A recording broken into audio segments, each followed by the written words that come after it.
parte desse crescimento, né, se dá o trabalho aí que você já vem fazendo, né? Eu reparo aí, acompanho você nas redes sociais, aí no LinkedIn principalmente, né? E eu queria comentar, né, por que que você ensina hoje, né, o Power Apps para a galera, né, para a comunidade aí? Você tem o treinamento na Udemy, né? Por que que você hoje faz esse trabalho aí?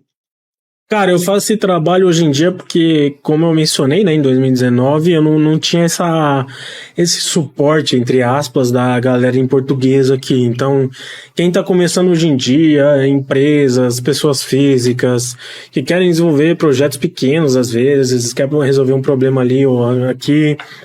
Empresa também, tem muita empresa pequenininha que não tem muita verba para investir em um treinamento complexo. Então eu trabalho esse treinamento de uma forma sucinta, mais ampla ao mesmo tempo, para trazer conteúdo de qualidade para as pessoas, tanto PF como PJ. Então eu acho que agrega muito. E tem meu canal do YouTube também, que tem conteúdo de graça. E eu acredito que ajuda alguém também lá com os conteúdos mais simples e um conteúdo mais avançado lá no meu treinamento da Udemy até o momento lá, que só tem um, né? Por enquanto. Vamos ver no futuro. Ah, cara, mas do jeito que você é, logo, logo tem um monte lá, né, cara? Bacana.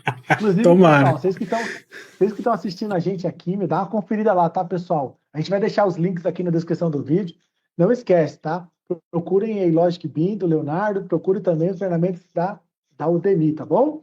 E aí, Leonardo, para dar sequência aqui, eu vejo que quem trabalha com Power Apps, né? Eu também tenho clientes aqui, né, na Camaro, que quer colocar Power Apps em qualquer lugar, né? Então o cara quer fazer um aplicativo para shopping, um aplicativo para o público em geral, aplicativo de loja, enfim, né? Entretenimento. Na sua visão, né? Onde que você acha que o Power App se aplica mais, né?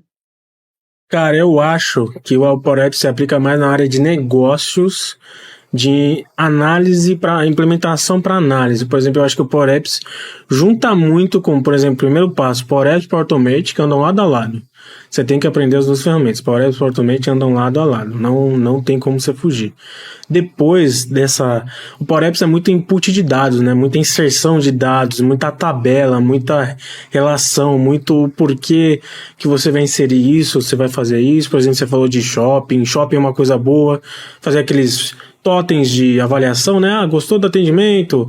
Um Power Apps pode criar ali bem fácil e rápido. Você pode fazer também, depois disso, fazer uma análise com Power BI também. E o Power Apps entra muito eu acho que em área de negócios. Agora, em questão de... Ele tem algumas limitações, infelizmente, até o presente momento, né? Ele tem algumas limitações, mas desde a criação dele até hoje em dia, cara, mudou muita coisa. Desde o Power Automate também, quem começou a mexer lá atrás no Power Automate, nossa, era para você fazer um envio de e-mail, não é que nem hoje em dia não.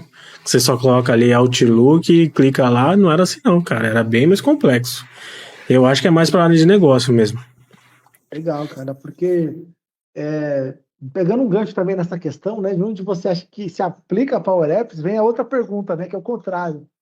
Onde você acha que não se usa Power Apps, né? Que a ferramenta não foi feita para isso, que se você que estiver assistindo aí, meu camarada, tentar fazer, vai dar pau. Não use Power Apps nessa situação. Qual que é a sua visão, Leonardo? Onde não usar?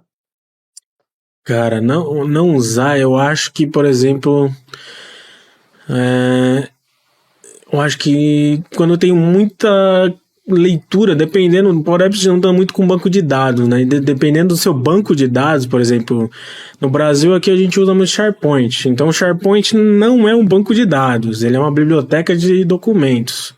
Então toma cuidado com isso, porque às vezes você pode ter tanta inserção de dados lá no Power Apps, de tantos usuários, você não tem uma arquitetura bem feita, você não vai conseguir implementar, por exemplo, sei lá, um aplicativo, por exemplo, um supermercado, sabe aqueles aplicativos de leitura assim de caixa? Eu acho que não funcionaria bem a leitura de dados instantânea, assim, não para. Supermercado não para. Imagina no horário de pico. Power Apps cara, eu acho que não ia funcionar. Eu não sei se tem algum case. Exato. Então. E ainda usando SharePoint, imagina? Não dá, cara. Não dá. Eu acho que. Legal. Saber certinho, escolher bem ali, né, cara, para não cair naquela cilada, né? Mas bacana.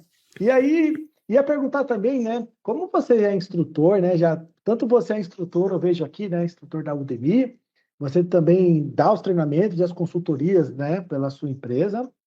E comenta assim, qual que é a principal dúvida ali, né, dos seus alunos, né? Desde o pessoal mais iniciante, os intermediários, avançados. Você percebe alguma convergência ali? Quais são as principais dúvidas que eles têm hoje? Cara, ótima pergunta, ótima pergunta. É a mesma dúvida que eu tinha lá em 2019, é a lógica. Tem que entender sobre lógica de programação. Todo mundo, independente da sua área, tem que aprender sobre lógica. O que a lógica te facilita no dia a dia é incrível.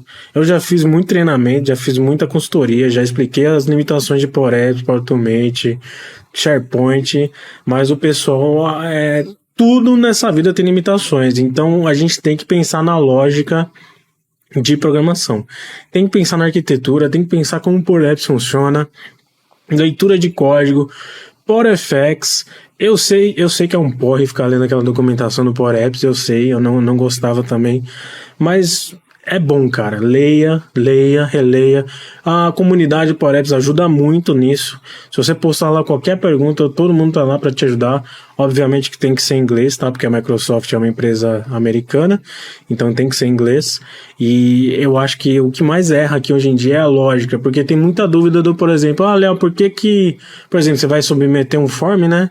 Você coloca o submit form, um reset form, aí às vezes você coloca um new form para resetar o formulário, né? Tem uma lógica assim. Uhum. Aí às vezes eles perguntam, por que você não coloca new form, reset e submit? Porque na hora que você vai preencher, na hora do onSelect lá do botão, aí você vai fazer um new form, aí vai resetar o formulário, você vai perder tudo que você salvou e ele vai salvar em branco. Aí entra a lógica, né? Aí você tem que falar, por que eu fiz assim?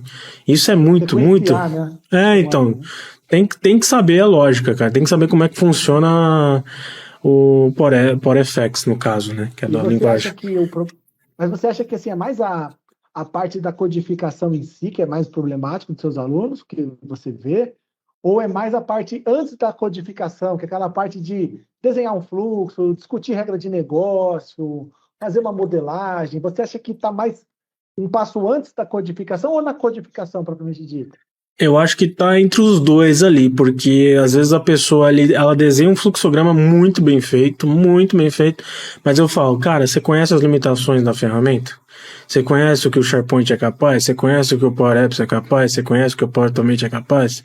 Não estou falando aqui para você ser um expert, não precisa disso. Eu estou falando aqui para entender um pouco como que funciona a arquitetura do SharePoint, como que ele vai entrar no Power Apps, e aqui eu acho que vejo um pouco dos dois, sabe? Um pouco é lógica e um pouco é saber as limitações da ferramenta e querer fazer muita coisa em cima e não entender muito bem, sabe? Não fazer, por exemplo, no SharePoint eles querem, por exemplo, no SharePoint cru, você só consegue fazer relacionamento 1 para N, você não consegue passar disso. No Dataverse você consegue fazer muitos para muitos, 1 para N, N para 1, enfim, você consegue ter essa relação. No Power Apps com o SharePoint, você consegue fazer relacionamento N para 1, 1 para N, muitos para muitos, mas aí são duas ferramentas, não é só uma ferramenta. Então você tem que entender um pouquinho dessas limitações da ferramenta.